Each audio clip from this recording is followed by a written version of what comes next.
एक ड्रैगन जो इंसान की वजह से इमोगी बन गया, वो एक शेमन को पजेस करके फिर से ड्रैगन बनना चाहता है, लेकिन वो उसे खुद पे कंट्रोल करने नहीं देती। एक रोज उसके बचपन के प्यार से उसकी मुलाकात होती है और कुछ ऐसा होता है जो इमोगी को उसके प्यार को पजेस करना पड़ता है। तो क्या वो उस लड़के के जरिए उस शेमन पे काबू पाएगा और क्या वो फिर से कभी ड्रैगन बनेगा? जानने के लिए शुरू करते हैं के ड्रामा जिसका नाम है द हॉन्टेड पैलेस। गैंगचोरी नाम का इमोगी जो 1000 साल की तपस्या के बाद ड्रैगन बना था, वो एक इंसान के नजर में आने के बाद फिर से मामूली इमोगी बन गया। वो इंसान एक छोटी कुछ महीनों की बच्ची थी, से उसे इंसानों से नफरत हो गई। कहा जाता है वो जिस जगह से गुजरता है बंजर कर देता है। ये कहानी हमारी फीमेल लीड यूरी अपनी दादी न्योबदियोक से सुन रही थी, जो कि एक बहुत ही बड़ी शेमन रह चुकी है। यूरी जो अभी 13 साल की है, वो कहती है ये सच में बहुत ही शैतान है जो अपनी बदकिस्मती की वजह से मासूम इंसानों को टॉर्चर करता है। मैं जिस दिन एक बड़ी शेमन बन जाऊंगी उसे जरूर सबक सिखाऊंगी। उसकी दादी बोलती है बिल्कुल नहीं, जब भी तुम्हें वो दिखे तो भाग जाना और पीछे मत देखना, क्योंकि ये मुगी तुम्हारे जैसे प्योर सोल और पावरफुल शेमन को टारगेट बनाता है। वो दिन दरवाजे के बाहर झांकती है तो इमोगी उसे ही देख रहा था। 13 साल के बाद दिखाया जाता है हनियान के पैलेस,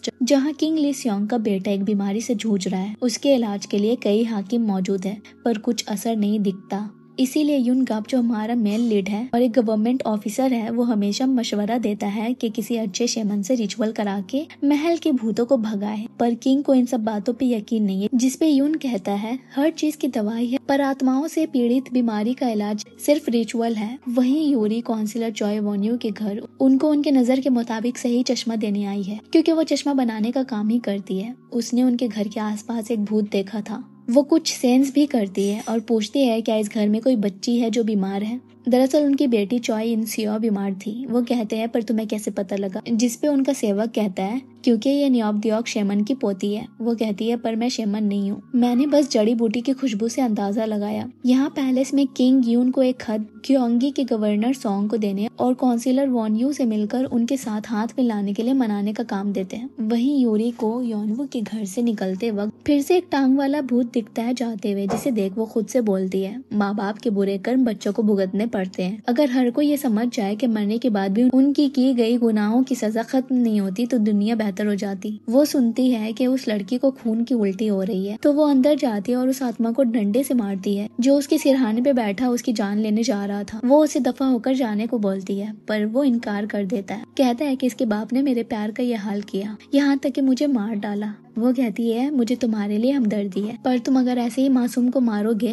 तो प्रेत आत्मा बन जाओगे और इस दुनिया में हमेशा भटकते रहोगे, कभी निजात नहीं मिलेगी। मुझे तुम्हारी मदद करने दो। पर वो सियोन को पोजेस कर लेता है और बोलता है तुम झूठ बोल रही हो, तुम क्या मेरी मदद करोगी? मैं अगर नर्क जा ही रहा हूँ तो इस लड़की को अपने साथ लेकर जाऊंगा। और वो भाग जाता है सियोन की बॉडी में। वो पीछे जाती है और बहुत मुश्किल से वो मिलती है। वो उसे भूत भगाने वाला पत्थर जो उसकी दादी ने इमोगी को खुद से दूर रखने को दिया था, उसका इस्तेमाल करती है उस रूह को उस लड़की के बॉडी से निकालने के लिए। उसी दौरान वो आत्मा उस पत्थर को उसके हाथ से गिरा देती है और वो लड़की के बॉडी से निकल आता है और यूरी को मारने लगता है। वो इमोगी जो हर पल यूरी के आसपास रहता है उसे कहता है क्या हुआ, मैं मदद करूं? पर वो उसकी बातों पे ध्यान नहीं देती और पत्थर लेकर उस भूत को मारती है और वो वहाँ से भाग जाता है। वो भी उसे यहाँ वहाँ ढूंढती है। उसे दूर से यून देखकर पहचान जाता है कि ये तो यूरी है जो दोनों छोटे में एक ही गाँव में रहते थे। यहाँ वॉन्यू के घर अफरा तफरी है, सब सियोन को ढूंढ रहे हैं और यून सियोन को सही सलामत लेकर आता है। सबकी सांस में सांस आती है जब वो लोग देखते हैं कि अब उनकी बच्ची सही हो गई तो यून को शुक्रिया करते हैं। वो कहता है ये काम मैंने नहीं किया, मैंने तो बस इसे यहाँ लाया है। वही इमोगी यूरी को परेशान कर रहा है, बोलता है वो भूत जरूर तुम्हें फिर से परेशान करेगा, कहो तो मैं देखूं उसे, हालांकि मैं इंसानों से नफरत करता हूँ पर तुम्हारी मदद मैं शौक से करूंगा। वो बोलती है भाड़ में जाओ, जिसपे वो कहता है यार वैसे हो तो तुम कमाल की, उस भूत को कैसे मार भगाया, मुझे तुम्हें अपना गुलाम बनाने में बड़ी खुशी होगी। वो कहती है चुप रहो, तुम्हें क्या लगता है मैं कुछ जानती नहीं? तुमने ही उस भूत का इस्तेमाल किया मेरे पत्थर को चुराने के लिए ताकि तुम मुझ पे काबू पा सको। वो कहता है जब जानती हो तो अपनी बॉडी मुझे दे दो, पिछले 13 साल से मैं यही कोशिश कर रहा हूँ, अब तो मान जाओ। वो बोलती है नहीं, क्योंकि मुझे तुमसे नफरत है, तुम बदतमीज इमोगी जो इंसानों के बारे में जरा भी नहीं सोचता। दरअसल 13 साल पहले जब उसकी दादी एक रिचुअल कर रही थी तभी उसने पहली बार गैंगचोरी को देखा। जब ये बात उसने कही तो पूरे गांव वालों को लगा अब यूरी की वजह से पूरा गांव बर्बाद हो जाएगा। इमोगी से प्रोटेक्शन के लिए उसकी दादी ने ड्रैगन किंग का स्टोन उसे दिया था, जो न सिर्फ इमोगी पर कई और खतरनाक इविल स्पिरिट से भी उसे महफूज रखेगा। एक रोज उसकी दादी रिचुअल करते हुए मर गई एक हादसे में, जिसके पीछे भी गैंगचोरी का हाथ था। उसके बाद से गांव वालों ने यूरी को बहुत बुरा भला कहा और उसे इसका जिम्मेदार ठहराया। तब से वो लोग उसे नजरअंदाज करने लगे। उसकी फैमिली में जो बस एक दादी थी वो भी नहीं रही। गैंगचुरी बोलता है, कहा था ना, मेरी बात मान लेती तो ऐसा नहीं होता। मुझसे जीत नहीं पाओगी। वो कहती है, भले ही मैं एक मामूली इंसान हूँ, पर मैं मर भी जाऊँ तब भी तुम्हारे जैसे हैवान की गुलामी कभी ना करूँ। अगले दिन पैलेस में किंग की माँ अपने बीमार पोते से मिलने आई है, पर किंग की बीवी जोंग जियोन उन्हें रोकती है, पर वो नहीं सुनती, अंदर चली जाती है। तब तक किंग भी आ जाता है। वो नहीं चाहता है कि वो अपने पोते को ऐसे हाल में देखे। उतने में कमरे के दरवाजे पे खून के छींटे देखकर उन्हें कुछ ऐसे ही घटना की याद आती है, तो वो वहाँ से चली जाती है। उनके जाने के बाद जब वो दोनों कमरा खोलते हैं तो खून ही खून देखते हैं। वही यून वॉन यू से बात कर रहा था, पर वो मान नहीं रहे और वो किंग के उस काम को सपोर्ट नहीं देना चाहते जिसको वो अंजाम देने की कोशिश में लगे हुए हैं। यून के वहाँ से निकलते वक्त सोयून उसे यूरी का सामान देती है जो उसने वहीं छोड़ दी थी।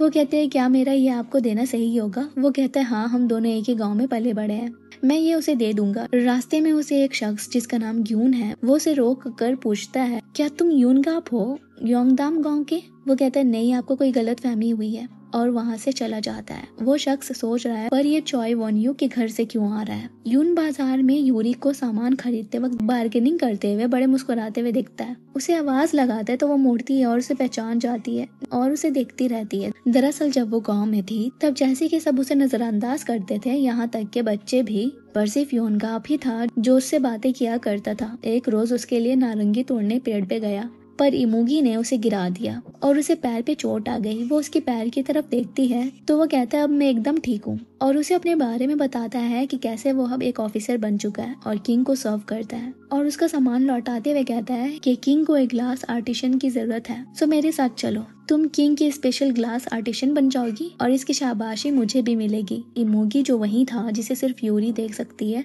वो कहता है, ये झूठ बोल रहा है, ये तुम्हें धोखे में वहाँ ले जा रहा है, और वैसे भी हानियन कैसी जगह तुम्हें पता है ना। वो उसे शूशू करके भगाती है, जिसपे यून बोलता है, क्या हुआ? वो कहती है, कुछ नहीं, बस कुत्ता भौंक रहा है। सॉरी, मुझे अब जाना चाहिए, मुझे एक चश्मे का ऑर्डर मिला है, उसे तैयार भी करना है। वो जब अपने घर पहुंचती है तब भी इमोगी फिर से कहता है, वो तुम्हें धोखा दे रहा है अपनी मकसद पूरी करने के लिए, मेरी बात मानो, वो तुम्हारे इस्तेमाल कर रहा है। जिसपे वो बोलती है, यून ऐसा कभी नहीं कर सकता। वो कहते, तुम्हें पता नहीं क्या वो कैसी जगह है, वहाँ कितने इविल स्पिरिट्स रहते हैं। जिसपे वो बोलती है, मुझे उनसे नुकसान नहीं पहुँच सकता, पर लगता है तुम डरे हुए हो। रात के वक्त वो सोच रही है, हालांकि मैं वहाँ जाना नहीं चाहती, पर उसके कई एहसान है मुझ पे जो भी उसने बचपन में मेरे लिए किए। फिर अचानक से उसे एक विजन आता है जिसमें वो यून और एक बच्ची के साथ खुश दिख रही होती है। अगले दिन ग्योन अपने अंकल के पास आया है और बताता है कि उसने योनवो के घर से यून को जाते हुए देखा था। यून उसी पेड़ के पास आता है जहाँ बचपन में वो यूरी के साथ बातें करता और उसे माजी की खुशी के पल याद दिलाता और उसे फिर से अपने साथ चलने को कहता। यूरी को उस विजन की वजह से लगता है कि यून को इमुगी कुछ नहीं कर पाएगा, सो वो उसके साथ चल देती है। वो लोग पहाड़ के कई चक्कर लगा लेते हैं, पर बार बार उसी जगह वापस आ जाते हैं जहाँ से शुरुआत की थी। उतने में यून चलते चलते गिर जाता है और उसके पैरों में चोट लग जाती है।